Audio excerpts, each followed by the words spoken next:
Assalamualaikum warahmatullahi wabarakatuh. Perkenalkan, nama saya Suharjo, NIM 1117142.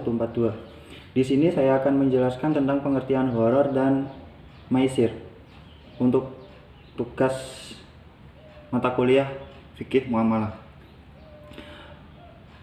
Untuk PPT saya nanti akan tampilkan di sini insyaallah. Di sini. Untuk pengertian horor sendiri, horor ini merupakan larangan kedua dalam transaksi muamalah setelah riba. Ada beberapa ulama yang mempunyai pendapat tentang horor. Yang pertama ada Imam Syafi'i. Imam Syafi'i ini berpendapat bahwa horor adalah apa-apa yang akibatnya tersembunyi dalam pandangan kita, dan akibat yang paling mungkin muncul adalah yang paling kita takuti.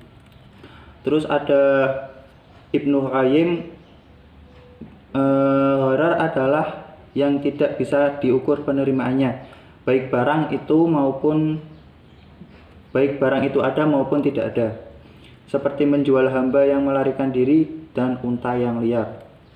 Ada Imam Malik yang mendefinisikan horor sebagai jual beli objek yang belum ada, dan dengan demikian belum dapat diketahui kualitasnya oleh pembeli.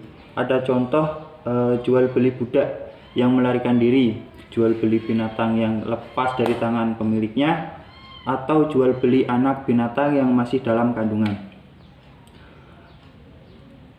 Terus ada jenis-jenis horor. Dilihat dari peristiwa jual beli horor yang diharamkan bisa ditinjau dari 3 sisi, yaitu jual beli barang yang belum ada, makdum, seperti jual beli habal al-habalah, janin dari hewan ternak. Terus ada jual beli barang yang tidak jelas, ada jual beli barang yang tidak mampu diserah terimakan, seperti jual beli budak yang kabur. Hukum horor sendiri itu dalam syariat Islam terlarang dengan dasar sabda Rasulullah SAW dalam hadis Ibnu Hurairah yang artinya Rasulullah melarang jual beli al-hasah dan jual beli horor. Berdasarkan hukumnya, horor terbagi menjadi 3. Ada horor yang diharamkan secara ijma ulama, ada horor yang dibolehkan secara ijma, dan ada horor yang masih diperselisihkan. Terus ada pengertian hukum dan jenis-jenis maisir. Di sini pengertian maisir sendiri adalah transaksi yang digantungkan pada suatu keadaan yang tidak pasti dan bersifat untung-untungan. Identik dengan kata maisir adalah qimar. Menurut Muhammad Ayub, baik maisir maupun qimar dimaksudkan sebagai permainan untung-untungan, game of chance. Dengan kata lain, yang dimaksud dengan maisir adalah perjudian, seperti itu.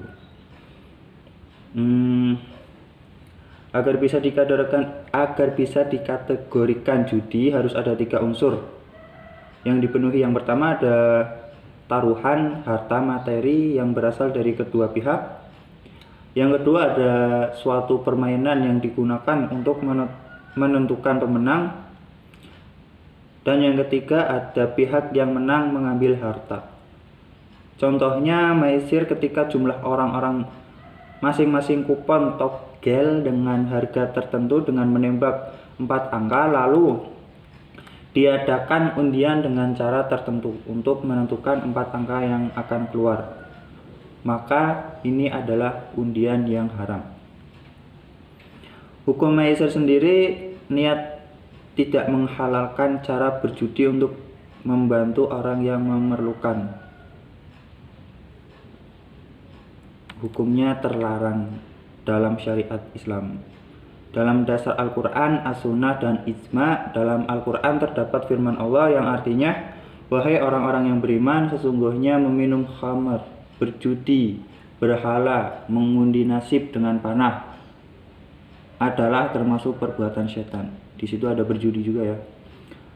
Terus dari As-Sunnah terdapat sabda Rasulullah yang artinya barang siapa yang menyatakan kepada saudaranya, mari aku bertaruh denganmu, maka hendaklah dia bersedekah. Hadis riwayat Bukhari Muslim.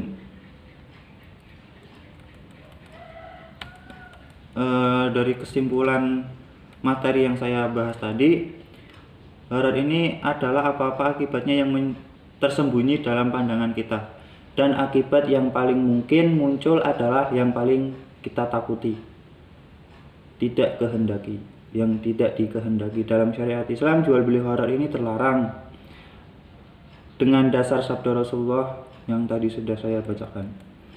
Terus untuk maisir adalah transaksi yang digantungkan pada suatu keadaan yang tidak pasti dalam syariat Islam.